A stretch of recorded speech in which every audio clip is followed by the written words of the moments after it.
call me, beep me, kill me. It's a whole new pod, the podcast all about Disney Channel original movies. I am your host, Lucas Melby. And I'm Jacob Telejohn. And that's it. No Dustin, but most importantly, no bird. The air conditioner unit, which I am sitting next to now, yes, has been we freed flip of the flop nest again. underneath It's gone. it. They threw individually all the little baby eggs out of the nest. No, there were no baby eggs. There weren't even birds in it when you Yes, were getting it. I was worried that there might be baby birds in it, and that other relevant parties would have a say that we wouldn't just kill the birds. But nope, it's been freed. We'll probably still just have the occasional bird or these air conditioner units. This is like it's a funnel of sound. We get trains, we get cop sirens. Yeah. So everything kind of filters I deeply through. apologize for the Freaky Friday episode. The birds were very annoying, and as much as they annoyed you, just know it was even worse for me editing the podcast because I was able to edit out some of the chirping, but also just that, as I'm making edits, I re-listened to parts. So you listen to an hour of birds chirping, or a little less than that. I listened to all of it repeatedly to the point 5 hours. I was like traumatized where I was hearing phantom bird chirps just around. Like I'd be listening to just a different podcast, and I'd be like, I got birds chirping in the background. And then there would also be times where, like, as I'm editing it, I got an open window next to me. So then there's also birds like just around me constantly. So yes, a unique audio situation for us. We've had plenty of other audio issues, but this was a unique one, and hopefully one we won't encounter again. But we were just in a tough situation where it's like, I don't know. Should we have punted the episode? Should we have all sat in the closet together? I was wondering if we would have to default back to our original recording. Could have blamed the power for going out again on us. Dustin's just a curse. I wasn't sure if we'd have to go back for like this episode back to our recording style of like us just using one mic and talking into both ends of it. That would be really old school. I called that Lady and the Tramp style because me and Jacob would talk and then we'd kiss above the microphone. We'd have some noodles every once in a while. We'd be noodling. And fortunately, we're also recording early, which maybe will allow us to, if the birds come and try to make another nest, that will at least get ahead of that one. But we're following up Freaky Friday with the Kim Possible live action movie, which, from what I've looked at, are probably two of the least popular or least well-received DCOMs in our entire history. Wow. So Freaky Friday, we dealt with millennial nostalgia for the Lindsay Lohan, Jamie Lee Curtis movie, and that being it's a travesty that they would ever think of remaking it. And I established in the Kim Possible, So the Drama movie episode that I have no affiliation with Kim Possible, so I don't really care about them butchering her in live action. However, I take strong stances to Disney live action remakes on them being unnecessary. So for this, I can side with them saying that this movie did not need to be made. Correct. I'm just annoyed with it for different reasons than the fans, like Jacob. Like this was so. Do you remember when, like, just in general, Disney started redoing like all their live action kind of remakes movies? It was something they kind of stumbled into a bit, where the Tim Burton Alice in Wonderland. That was kind of more just like. I mean, technically it's a remake, but it was also just like, Tim Burton does this thing. And that movie was extremely successful. Yeah. And then afterwards, they did a Cinderella live-action movie, which I think kind of flew under the radar a bit, but was somewhat well-received. Yeah. And then there was Maleficent, which was the Beauty and the Beast one with like Emma Watson. But the one that really kicked off the current trend was then Jungle Book. One was like, that was kind of decent. And I saw that with all the animals. And I was like, that was kind of decent. But then that led to Jon Favreau, who, I don't know why I said his name like that. Jon Favreau directed the Jungle Book, and then he would also direct the quote-unquote live-action Lion King, even though that movie is fully animated. They just want to make the animals look weird and look very weird, or look real and look very weird when they're singing. Because I don't know if you know this, but animals don't have functioning mouths that allow them to sing, because animals don't sing. Really? You know who can sing? Cartoon animals. That is true. It's maybe like there's a reason why these things are envisioned as cartoons or animated movies. It's because they utilize the medium well. Like in I Can't Wait to Be King. I haven't watched the Lion King live action movie. Again, live action in quotes. But yourself. I'm sure the I Can't Wait to Be King is a dry, lifeless not colorful sequence of it. And I feel like they got to be running out of, ideas now. But I mean, they just did The Little Mermaid, obviously. Mm-hmm.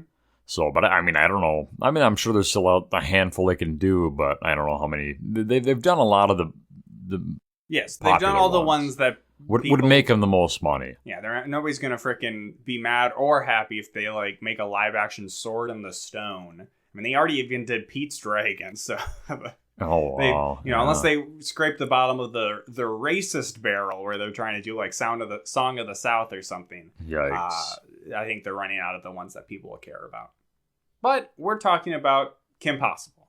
Just Kim Possible. This is released in 2019. Call me, beat me if you want to reach me. The first movie, or the first DCOM of 2019. The other one will be Descendants 3. And then after that, Zombies 3. Yeah, we do Zombies 2 first. 2. Sorry. Getting ahead of myself. Again, well, we're all getting ahead of ourselves because Kim Possible. My first notes for this movie is unclear if a sequel. That should even probably say unclear if a prequel, because this movie starts off in kind of classic spy movie fashion. I've been rewatching all of the Mission Impossible movies in anticipation of Dead Reckoning Part 1. And classic way to start out in the middle of an action kind of spy sequence. It's like a giant dam. That's holding back a sludge pool. Yeah. And she's jetpacking in while providing some basic narration, being like, this is who I am. I'm Kim Possible. And if anything, I don't have this for sure, but this movie feels like either a prequel to the show, but more likely maybe like they wanted to make other Kim Possible movies, or maybe even like a Kim Possible live action show. But I feel like the movies would maybe be more likely, because this movie looks like it has some money behind it. Yeah, no, I mean, it's got decent stunt work and effects. Yeah. As we're seeing here with some of the sludge. Yeah, the sludge in the background, they're doing, some pretty good, decent choreography with the flips and stuff and the acrobats. And Kim flips everywhere. Yeah. She's always doing some kind of like, although there is no cheerleading or anything like that in this movie, they kind of, ignore that and instead focus on soccer. But yeah, there's, we don't see her doing any cheerleading, but she does plenty of somersaults and flips and stuff, So she is breaking into a base or somewhere that Dr. Dementor is, who is a character that Jacob kind of remembered from the cartoon. Yeah, his visual, he just had like a big helmet. He doesn't look anything. No, like I think in the cartoon he was bigger, and he kind of looked. There was like a Marvel or like a DC character that kind of looks like the Juggernaut. Yes, yeah. But the connection to the cartoon is that he is voiced by Patton Oswalt in the cartoon, and he is played by Patton Oswalt in the movie. And that was kind of cool to see some of the faces and like I know that person, right? I recognize that voice. But it's just Patton Oswalt, who's a small man in a helmet, and he talks with like a German accent. So it's not the most intimidating. Fräulein. And Kim is played by Sadie Stanley, who surprisingly isn't a Disney Channel star of the time. Like, she was just picked for this. And maybe at the same time, she was on a minor character on the show The Goldbergs, which is where the guy who plays Ron Stoppable comes in, Sean Jamboroni. And I recognize his voice from Camp Cretaceous, the Jurassic World animated series. Everybody knows that. I mean, it's the same voice, and like you said, the Goldbergs too. Like he is the main little kid in the Goldbergs. Yeah, he just wears glasses, I think, in the show. And the Goldbergs is narrated by Patton Oswalt as the grown-up version of this kid. So there's lots of crossover. Yeah. So he's of course in every of the episodes, and I think I saw that Sadie Stanley was in like 36 episodes. Okay. But at this point, it's kind of weird how they it's more than just. They're both movie, weird obviously. Because she's not a Disney star. No. I guess the Goldbergs is an ABC show, so that's owned by Disney. Okay. But this would have been into like 6 or 7 seasons of the Goldbergs, so he was already kind of like, I don't know, an established kid actor too. So they're both kind of, again, maybe him being in it, it's like more of like, oh, we're treating this seriously. We're not just putting, Dog with the Blog Kid 3 like, in this. I wonder if this movie was ever intended to be for theaters. No, definitely not. I don't know. I mean, if they didn't put even a regular Kim Possible movie in theaters, they're not going to try to do it. That's fair. No. I don't know. Jacob's so dumb. Like this live action. Keep in mind, this live action came out like 16 years after the animated show. animated series. I think the show or 15, looked like it something ended like in that. 2004 or 2005. So yeah, I mean, it's been a while. Yep.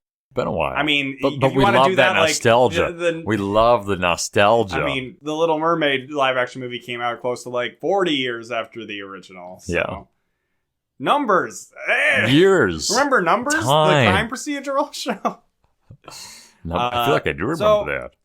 Focusing back on why they're there, Dr. Dementor's doing something with this evil slime. It's gonna like melt the world or something. But they beat him, and there's some dramatic escape sequence where the place is self-destructing and the slime's coming at them, but they like jetpack away at the last second. We get some cut-ins from Wade, their guy in the chair, but more like child in a chair. Yeah, it's I feel like Wade in the animated show is a little bit cooler, a little bit more chill. This was like just seemed more like a as child. As is the nature of all not I guess maybe not necessarily cartoons, but like he was more cool. Kim Possible doesn't look so. In this movie, we'll soon find out she's going to her first day of high school, so she's a freshman. I don't think Kim. I mean, hey, not to. Get a little Jacob Telejohn here. Like, that cartoon Kim don't look like a high schooler, if you know what I'm saying. Oh, wow. I think I'm looking at a spider on the wall, or maybe a fly. I don't know. That won't distract us, though. It's like some kind of like a fly. Kim Possible, though. Then we immediately cut into the opening theme, but it's a cover because it is Sadie Stanley singing. Yes, it's not Call Christy. Me, Beat Me. Christy Carlson Romano is not the singer here. But we will hear a song by Christy Carlson. That is true. Or at least we're supposed to think it is. Yes. Some other, or really the only other big name in this is Allison Hannigan from How I Met Your Mother, which is probably her more recent famous role. But for me, also the American Pie movies. For me, she plays Willow in Buffy the Vampire Slayer. And she's just her mom. And dad is played by some guy. Yeah, her dad and her brothers really aren't a big... The brothers, nothing. I have like one... I don't even know if they both have lines of dialogue. No, There's like one line of dialogue. They're a little bit more annoying and sometimes even helpful in like the animated series, but they were like literally her dad and... I mean, they were nothing in this movie. It's all about the lady. It's all about girl bosses. We do see a pillow that says girl boss in Kim Possible's room. Which I think even by 2009 would have been primarily just a joke used, except for by like wine moms or something. Wine moms. And there's some talk about like, oh, she just had a mission, so is she going to be able to do well on her first day of school? So this is where I probably had the same thing come up when we watched the movie, the cartoon movie, where I'm like, does everybody just know who Kim Possible is? And yes, her parents, there's no secret identity. Her parents are in on it. But like everybody she's not, at school knows at least in the school, they're not like treating her like she's cool or anything. Well, everybody knows in particular. Everybody knows that she's Kim Possible. She saved the world, done all this stuff. But we're also introduced to Bonnie when they Bonnie, get to school here. Is maybe more of like in the cartoon. Maybe again, I haven't seen any of the cartoon really. So maybe it starts off more as a rival and then kind of falls into like a frenemy or something, or like an enemy turned friend kind of thing. Still kind of butts heads. But I mean, when they showed her in this movie, I didn't know who it was. I'm like, oh, is this like she's like, I don't know, just different casting, different kind of character. She's like Asian, I think, in the movie. Which she could be Asian in the cartoon. I don't know. She could be. I don't know. It give me Bonnie vibes, if you know what I'm saying. Something else that doesn't give Kim Possible vibes that Jacob brought up a little earlier is that in the cartoon, both Bonnie and Kim are cheerleaders. In this, it is set up both also that Bonnie is a sophomore when Kim is a freshman, and that the hot thing at this school, they even say cheerleading is so Lowerton, and they're at Middleton High, and that it's all about soccer here. And that does kind of feel like it's, I don't know, sexist or misogynistic or something. Yeah. That's also something that happens a lot in Disney's live action remakes, like they call attention to like Beauty past and the Beast, things. It's like Belle is the only good person in her entire village, and we're going to show that also by her teaching a girl to read and a man getting angry at her. Where it's like, it's well established, like in the original Beauty and the Beast is all about Belle. Like that's what the song Belle is about, is how she doesn't fit in because she reads. But you know, she gets a book from the nice bookshop keeper. We don't need, they just hit you over the head, or they'll try to like course correct for some stuff that is maybe like quote unquote problematic from like a fairy tale. And it just is from years and years ago. It just feels like so trite, and Disney is always the one where there's the joke about like Disney's like, oh, this is the first gay representation in our movie, but like Disney said that like 8 times, including with LeFou and the live action Beauty and the Beast. Where for Disney, you know, representation's important and all, but Disney is always only doing it as kind of a leverage point to earn points from viewers. They're never doing it as just really a progressive thing. They're doing it in a calculated way that they know they can get the headlines or the clicks or even like the hate clicks from these things. Any publicity is good publicity. So does it really matter that Kim plays soccer or tries to play soccer in this? And Not really. I think in the animated show, there are different things that they compete, you know, over. Maybe they play sports like that too. I don't remember exactly. But I mean, obviously, cheerleading is the big thing. What I'm saying is Disney's making her not a cheerleader for the wrong reason. We just watch zombies. Cheerleaders are like zombies. We know this. Cheerleaders are okay. Sorry, we're all over the place. And there is no Rufus yet. Not yet. No sure naked mole rat. Because we've also talked about Ron so much so far. No Rufus yet. Somebody who we do have, though, is Draken, or Dr. Draken. I don't know if he's a doctor or not. He is busted out of, we see a title card, Arctic Prison by Shigo. And there's some cool effects kind of here. You know, we see my notes say effects decent. Yeah, like Shigo, her color scheme, or it's always green. So whenever you see like the laser, you know, going through walls or ceiling, Shigo. So she breaks through the wall, then she does the ceiling, and then their ship, you know, has like a hover thing, and they hover out of the jail cell or whatever. It's pretty cool. Some cool effects here. There's some bullshit at school where they're like late to class. Wade is trying to guide them with her like so she has a pendant that projects out a hologram. Wade, yes, projects the Wade. And this is where I'm like, she's just walking around the halls with this. Does everybody know she's a spy? And then I looked up on Reddit or something. It's like, yes, everybody does know she's a spy. Yeah, it's weird that they just don't care. Like, how long has she been this spy? It must not be new. They talk about them being like in the paper and stuff. Yeah, so I don't know. Bonnie, so she's not like the coolest kid at school, I guess, because Bonnie doesn't like her for reasons.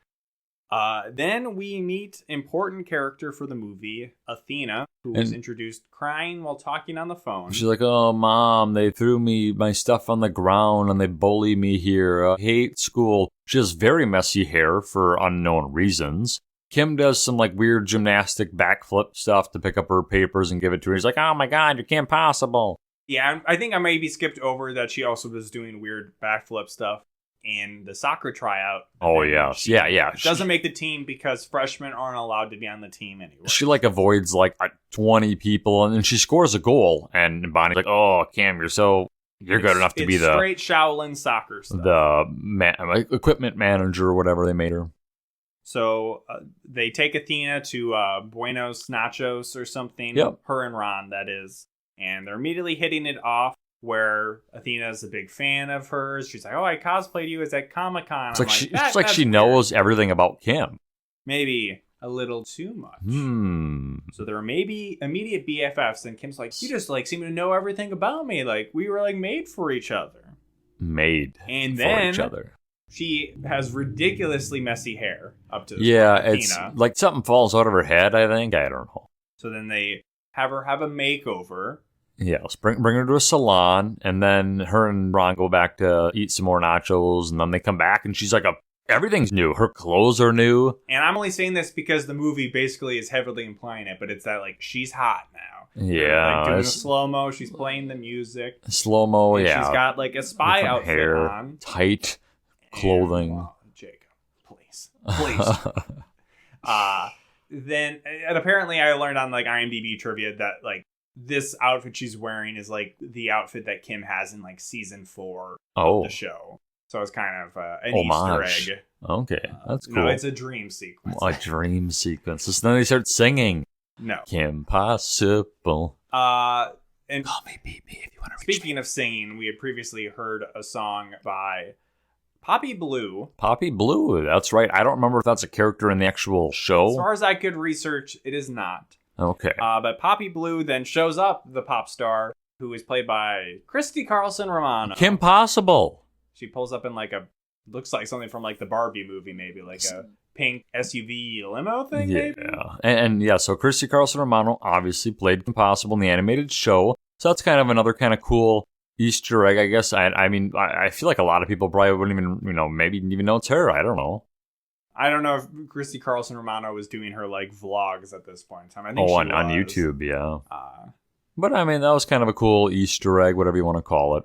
And she is picking them up to go to a mission. And since Athena is hot now and has a spy suit, she's brought on to Team Possible. So her, Ron... She's fierce, says... oh, yeah, don't remind me of that. Fierce. line. And then she like sings some weird thing. But like, it's kind of funny because throughout the movie, there's at least 2 or 3 times where people owe Kim, like for some reason. So Poppy Blue owed her for like doing her taxes and saving her from the IRS. And like later on in the movie, true hero stuff. Like the mayor gives her a ride also because she stopped a meteor, and there might have been another thing that happened.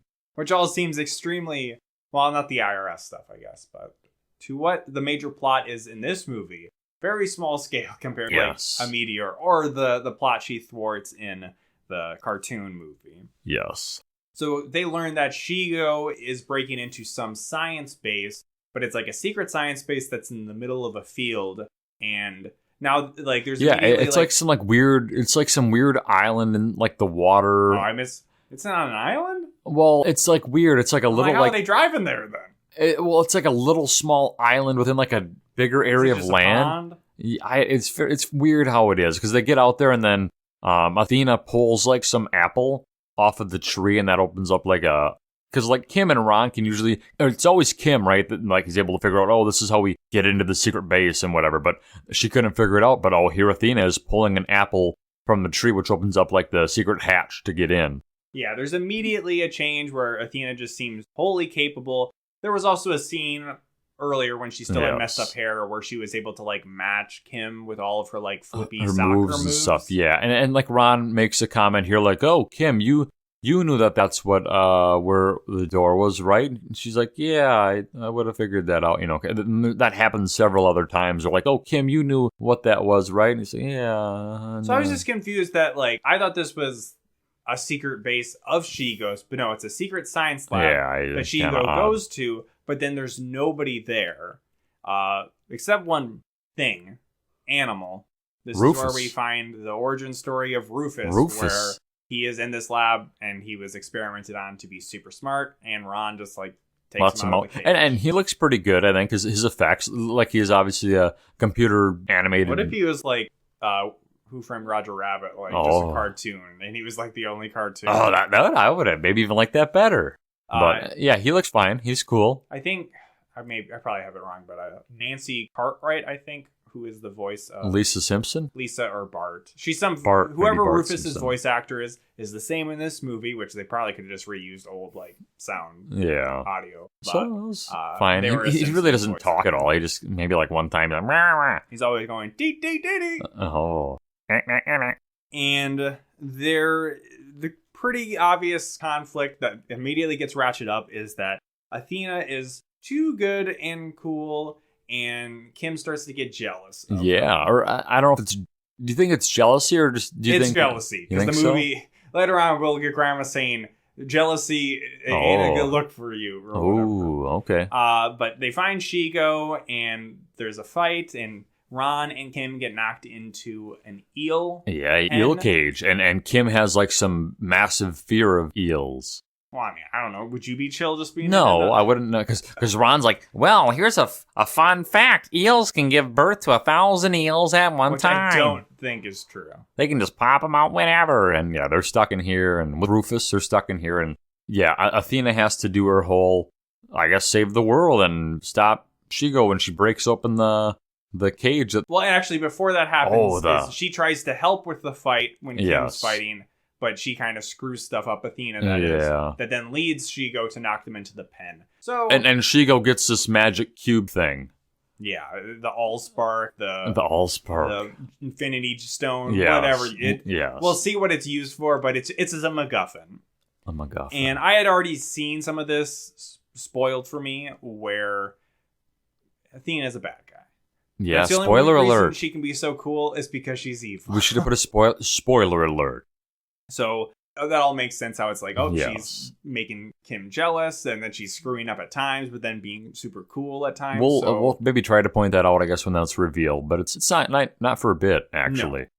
So Athena fights with Shigo, but ultimately loses. But in this point, it's still believable to us as the viewer, even though because she's not within sight. This is just her first time, going out there to save the world, right? Like, she's not going to be perfect, right? So Shigo gets away with the Allspark, but she still does enough to seem very cool because Draken seems to always have a live video feed of Kim Possible at all times, including when she's at school for the soccer tryout. So he makes it go viral, I guess, and everybody's like thinking that Kim's kind of lame, but Athena's cool. Well, he says he's going to leak this possibly to the social network site called Villainstagram or Villain Instagram or whatever you want to say. Okay. He then says, think of the cruel memes. That's right.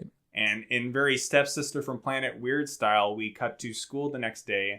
During the fight, Athena uses like a bow staff. Everybody's using it. Everybody's got bow staffs. Just like copying Athena. And talking shit about Kim, including Bonnie. And the principal / teacher / only adult in the school makes an announcement. Do not be using, the staffs, or be careful with how you use your staffs, or whatever it is. And Bonnie also is befriending Athena, and we learn that she's like on the soccer team. Just to obviously make Kim more mad, I guess. I don't know. Jealous. And super ratcheted up to the point where she goes to her grandma's house and asks Grandma, can you teach me how to use a bow staff? Take me to the dojo. And Grandma pushes a button, and it's like, secret dojo inside her house. And it's like, we also see Kim has like a secret, armory, hidden wall thing. In her room. Bitch, if everybody knows you're a spy, you don't need to do all this secret you don't need to hide it. I would assume in the show there's probably an episode or something that shows that the mother and the grandmother are just like super badass, ninja people too. Well, at least in the movie, I mean, her parents know she's a spy, but it seems like the parents were more of like a tech support role. Yeah, like her parents are smart, obviously. Like her parents are like scientists, or at least the dad is. I think the mom is. No, they're both. Both are, yeah. They're like Johnny Test's sisters. Oh. That show is so bad. So Jima, she teaches her lessons about not being a jealous bitch. Don't be jealous, but also how to use the staff, but not really, we find out. No, because that's when I went to the bathroom. I'm like, she'll learn how to use the staff. But no, not really. Not really. Then there is a special ceremony or school assembly to celebrate the most successful or coolest freshman, where the teacher / principal is giving a speech where she's saying like, she's got a 4.5 GPA. She's the star of the soccer team, even though I think she's only been on the team for maybe a day at this point. And she's already been voted homecoming king and queen. Yeah, that was kind of an interesting... I laughed. And that is Athena. Yeah, Yay! she's the Everybody best. loves Things her. and sliced bread. But then Shigo and Draken break into the school to try to kidnap her. Through the ceiling, of course. The ceiling falls down. Oh, here's the fun little levitating force field that comes down from the ship. But Kim will rescue her, right? Because she has the staff. After she takes a mop head off of a mop. She doesn't. She sucks. Wipes out hard. She tries to do like some crazy cool flip, and she just face plants. And it should be said that in this one moment, Draken has a bunch of hench girl ninjas that, based on some stuff that also happens in the movie, maybe are secret robots. Oh. It seemed, at least in the cartoon movie, he had like robot assistants, and like Sam was like, yeah, that's totally normal for him. I'm like, I don't know. That is a good point. So she's not fighting Draken and Shigo directly, but Kim is fighting these, goons, the putties, and Power Rangers, if you will. Everybody's recording Kim landing flat on her face. And before she lands flat on her face, Athena is yelling for Kim to throw the mop broom, handle thing to her to do her epic awesome move, I think she calls it. Let me do my epic awesome move, or whatever it is. Based on what happens later on in the movie, unclear what would have happened if she did send the staff to her. That's a good point. But she doesn't. She lands on her face. She's jealous, and she's saying, I'm going to show up Athena and save the day. And, like, everybody's laughing at Kim because she's landing on her face. The videos are going viral. And the villains just, like, leave they leave with Athena. Yes. So now everybody's gone. The teacher and the students, run outside to watch the ship leave, and they're just kind of like, Kim sucks. And the principal teacher is like, I worked 10 hours on that banner. And everybody hates Kim. There was a banner celebrating Athena. Probably about cats. It was probably cats. This teacher really loves cats. So here we get a few scenes cutting away and back to what Draken's doing. I'll just kind of speak to most of what happens here. Yes. This is where we're revealed, and it's, I think, news to Shigo, maybe. I don't know. It's kind of like a dramatic cutaway as Shigo and Draken are bickering to then Athena sitting in a chair. And as she talks, it's like, oh, she's not really kidnapped at all. She was working for them. Yeah, she's like, oh, so now what's my next mission? I helped to do all this. What do I, She actually just wants her next task to do. And we'll find out what her first mission was in a little bit. Meanwhile, Ron helps Kim through her crisis of faith. Like, immediately, she's like, oh my god, I'm a failure. If I'm not great at everything, I'm not Kim Possible. It's okay, KP. And it's like, wow, this is really cool. I love this Kim Possible character. Yeah, like you don't call off like, yes, Kim is great at everything. That's part of her character. But when you call attention to it, and then when she feels bad for not being the best at everything, it's just like, oh, I don't like her anymore. Like now she's Cody in the 13th year. Yeah, like half the movie, I don't know, I feel like at least half the movie, she's like down like this. Like she just like you said, she's just jealous or just that's why this has movie lost is weird, her because confidence. It's one of those things where this movie, who is this for? It's not for somebody who's never seen Kim Possible, because otherwise this isn't a great introduction of the character. Like you said, there's a lot of like fun fan I can't think of the word.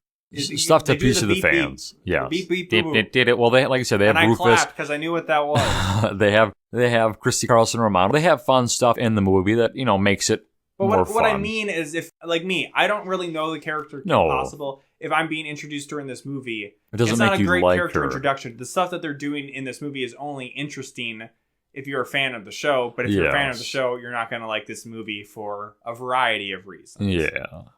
Including Ron Possible.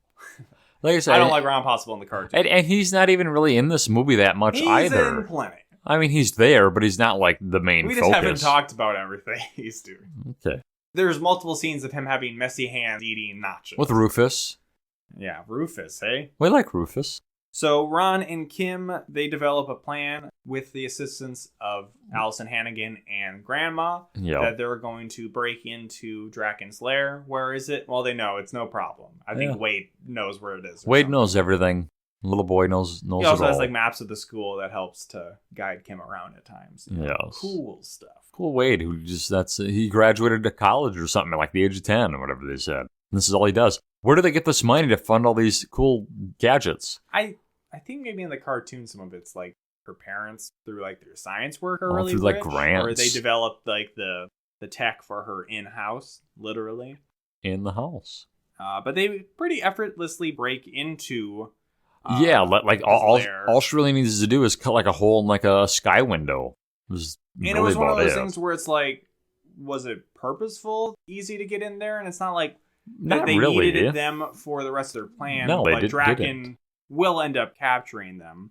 But before that, she catches up to Athena, and she's like, "Come on, Athena, let's go." And like Athena's sitting at just like a vanity, just like doing her hair and makeup and stuff. She's like, "Oh, Kim, you were such a bad friend to me." Yeah, she's just like talking shit, and then also reveals that she is an android made by. She pulls her face off, which was a cool effect. She pulls like her eye out of her head. She has like a half of her face, half head opens up, and then quickly puts it back on. Yes. And why was she an android?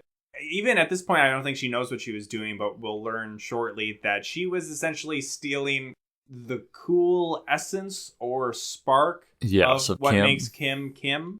And that's why Kim was starting to suck. It's not that she like wasn't cool anymore. It's that Athena was taking her life energy. Yeah, and we see Athena has like a giant kind of like she's got like Charlie Day like kind of like weird layout. Like, oh, this is where Kim goes to eat.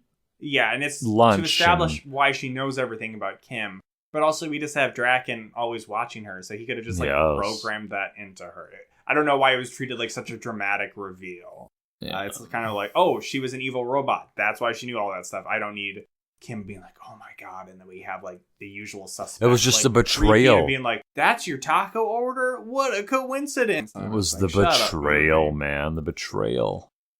So obviously, Athena doesn't want to be rescued. And she even makes a comment, like she even tries to kind of warn Kim, like, you just better get out of here before whatever happens. Like she doesn't like go report Kim to like the two. Like, I don't know. She's just kind of like, you just better get out of here before stuff gets wild.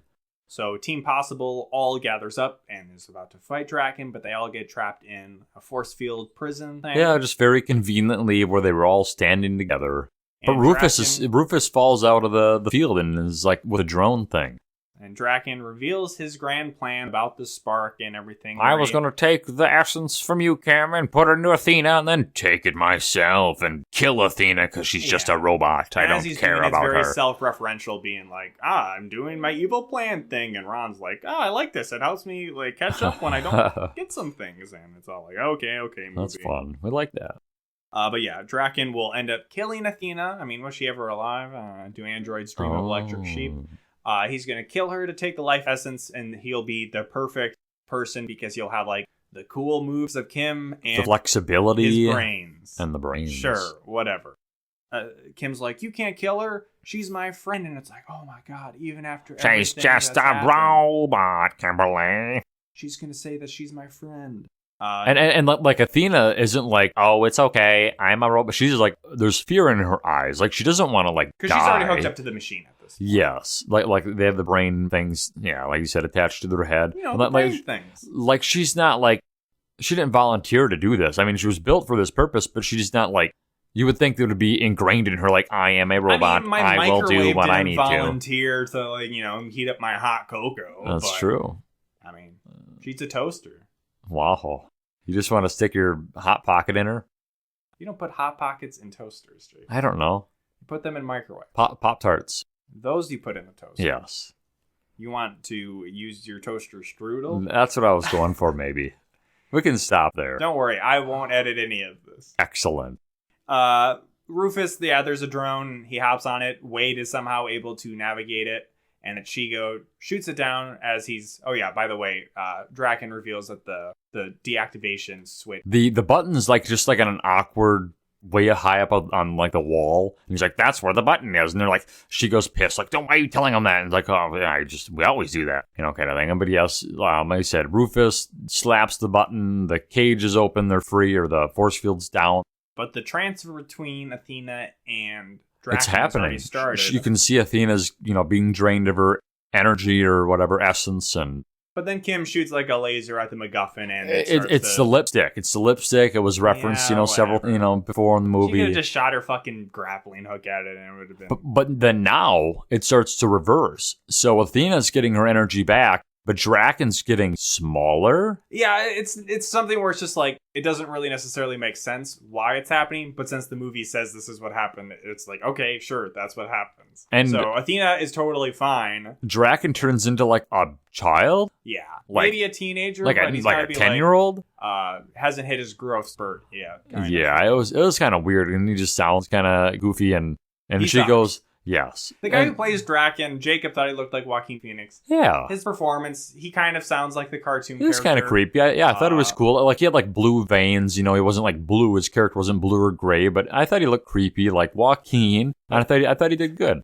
But this kid version of him sucks ass. Yes. And she goes like, what the heck is this thing? And he's like still trying to be, like adult. Draken, like, Shigo, we need to go. And he's like, what's wrong with my voice? Why are my clothes so baggy?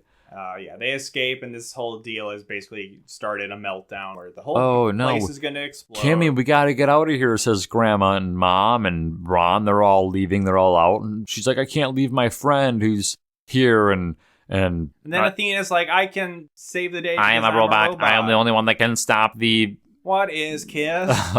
And she like stabs the special blue orb thing. She has like that weird metal thing, the staff thing, yes. And she like absorbs. She's getting shocked the whole time, and yeah, like it just blows up. Everything blows up.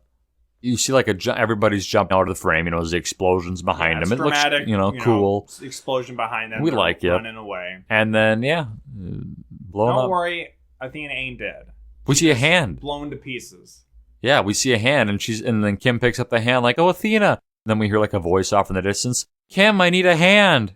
Get it? Because her hand blew off? Oh, actually, like Lucas said, her whole body blew off. I need a gun to blow my brains out. Now it's literally a head. It's Athena's head. That's all we get. And don't worry, because Kim's parents are super smart science people. They are able to repair her. Yeah. We're getting a narration here at the end as things wrap up. Athena's repaired. They also did some stuff to turn her good and get rid of Draken stuff, which is like, is that ethical? Movie, Kim? Yeah. You're like, Athena's my friend, even if she's a robot, but also I'm going to program her to make sure she's always my friend. And then it's basically the end of the movie. Or is it? Yes, it's not even like a post-credits. It's just as the credits play, we see Draken minivan pull up. Yes. In it, Mommy Shigo. Shigo. Who's dropping off Kid Draken, who has both a wig and like makeup over his veins. Yeah, we see him applying the makeup still to his blue face, and he's like, "Well, Shigo, Shigo, I need to go to school now and learn the golden rule now."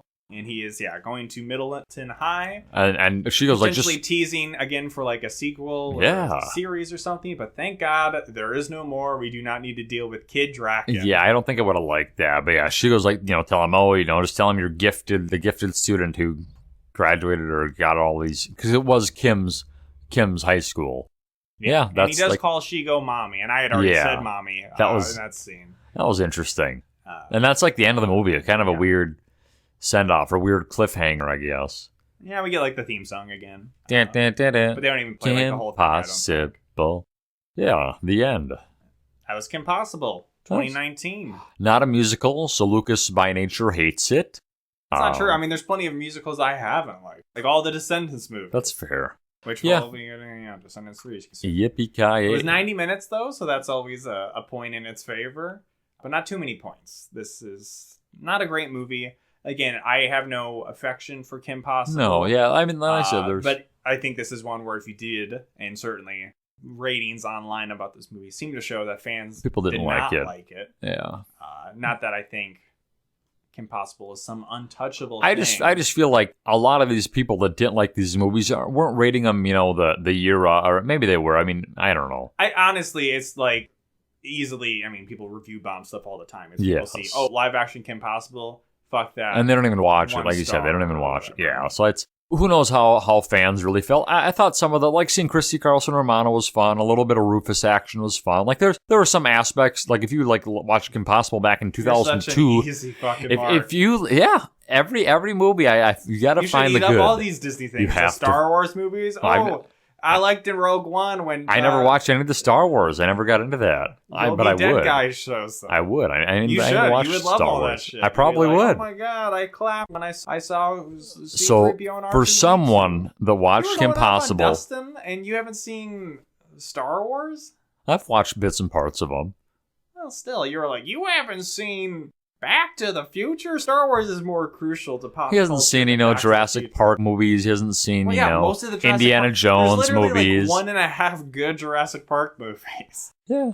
But, for someone that watched Kim Possible... also 1.5 good... there's like a single good Kim Possible movie combined between all the Kim Possible. Yeah, that's fair. So someone that watched Kim Possible in 2002, I liked it. I recognize that. I liked it.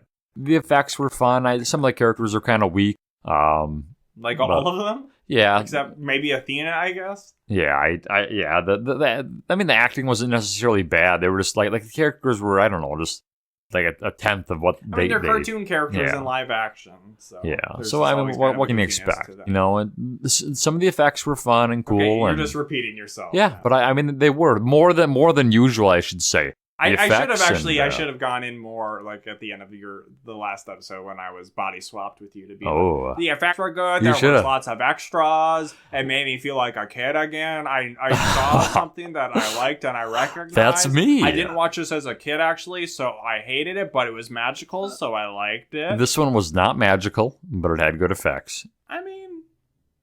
There wasn't really anything magical about it. It did make me feel magical. No. But something that might is if we ever get another email again, write in to awholenewpod@gmail.com to decide, hey, should we even keep plugging the email? Or can I just save us a little time at the end? Something we can email us. Save a little time with. Anybody is saying, never remember. We would have obviously talked about Kim Possible before and probably said, easy layup, but Kim Possible in this movie? Maybe not. Maybe Athena could, though. But would she, if she was bad? Probably not.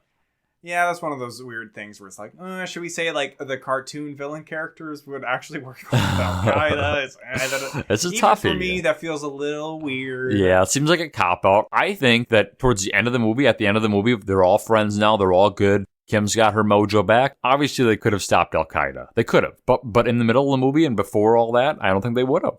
No. But so yeah, it's an if-then. Now, if they ever had continued this, I'm sure Athena would continue on. Yeah, so that's why this definitely. has to be like a separate timeline from the cartoon series. Yes. Because where's Athena? I didn't like her because I didn't recognize her. True. That was... Never remember.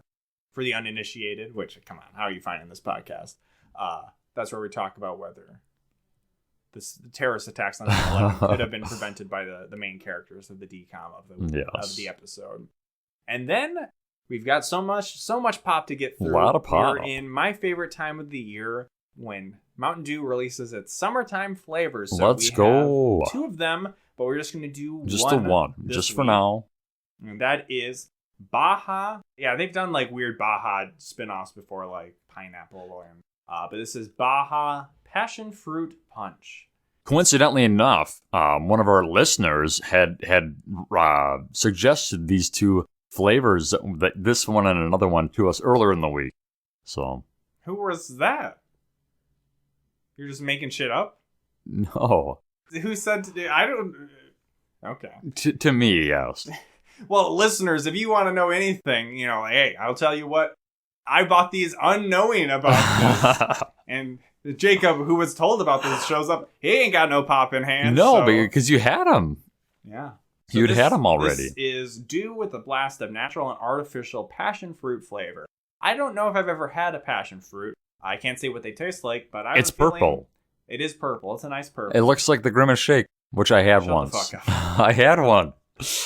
I didn't do a Grimace death scene. If you've seen those videos, I don't know if you have. Yes, shut the fuck up. You love them. This episode is coming out at least over a week from when we're recording it. Well, that is true. Shakes.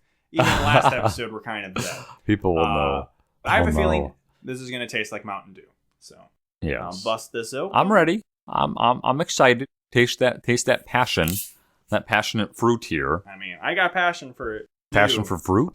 Passion for dew. Ooh, smells pretty good. Ooh, I'm ready to sniff it. Come pick it up. The bottle is not purple to enhance the color. The new soda company thing is like, we don't do colored bottles because it's easier to recycle, even though a lot of plastics aren't recyclable anyways for various reasons that us as the consumers can control. It's purely on manufacturing. That is quite the smell. Yeah, it's kind of got quite the tropical bouquet to it. Are we slurping? Tastes like Mountain Dew. Yeah. Well, again, there's some fruitiness to it, huh? Well, obviously. So this is treated as like a sub-brand of Baja That's not Blast, bad. I guess, which I haven't had Baja Blast in quite some time. So I can't really connect if there's some flavor overlap. I think they just do Baja for when it's like more tropical flavors. It's fine. Yeah, I don't don't mind necessarily it. be like hunting down a 12-pack of these or anything. No, it's good though. It's I think I would drink this over regular Mountain Dew. Yeah, I guess. I mean, there's novelty to it. Mm-hmm. Not bad. So next time, I don't remember the name of that one. But that one's like, speaking of, I don't know what passion fruit tastes like. That one is guava flavored. Love that. And I don't know what guava tastes like. But No. I bet that one also would taste like Mountain Dew. We'll see. And we still got to get the Sour Warhead sodas, the last 2 in there at some Good point. golly. We got some We're sodas set. to get. We're set. So yeah, we got a bright future. It's the only time I feel alive is when there's no Mountain Dew flavors to anticipate. Yeah. So if you have enjoyed this show, Jacob started the trend in the last episode that we should also remind people of the show that they listen to at the end. Thank you. He did that in the Freaky Friday episode. This was a whole new pod. I was Lucas Melby. I was Jacob Telejohn. And you can find us, and probably have found us, on various podcast platforms, Apple Podcasts, Spotify, Google-ish, all that stuff. as well as youtube.com/a whole new pod, where you can like and comment on our videos, and Twitter, where you can find us at AWN Pod. Will Twitter still exist? I think they briefly had that 600 tweet limit that you could view, but I believe that was away. Weird. That was a dark day. I mean, I didn't hit the limit, so I guess it was okay. The theory is that they fucked up something in the back end, and they just weren't able to fix it right away. So Elon was just like, "Oh, instead of saying, hey, something might break,' it'll be like, you can only look at 600 unless you that was very pay us odd. money." But we don't have any plans in place. And maybe they released that because Threads came out. So who knows? Well, no. I mean, Threads even came out before it was supposed to come out, like the day ahead of time or a couple of days. But no, we are not on Threads. I mean, I can leave that in Dustin's court if he wants to start a Thread account. I don't have a ton of faith in Threads right now. I'm still on Twitter, not really posting anything, but, I'm still hoping for the return of that weird period of time where Twitter was fun. All the porn accounts were just like, I'm stepsister Pokemon or whatever. So, no. That's why I stick with a platform like Twitter. Of course. For the bots, buy this t-shirt, that kind of spam. We're not going to spam you with anything anymore, so I'm just going to keep slurping on this drink here, purple drink. Next time, I think Jacob had some wise words to take us out on. And she kims. Possible. Ooh.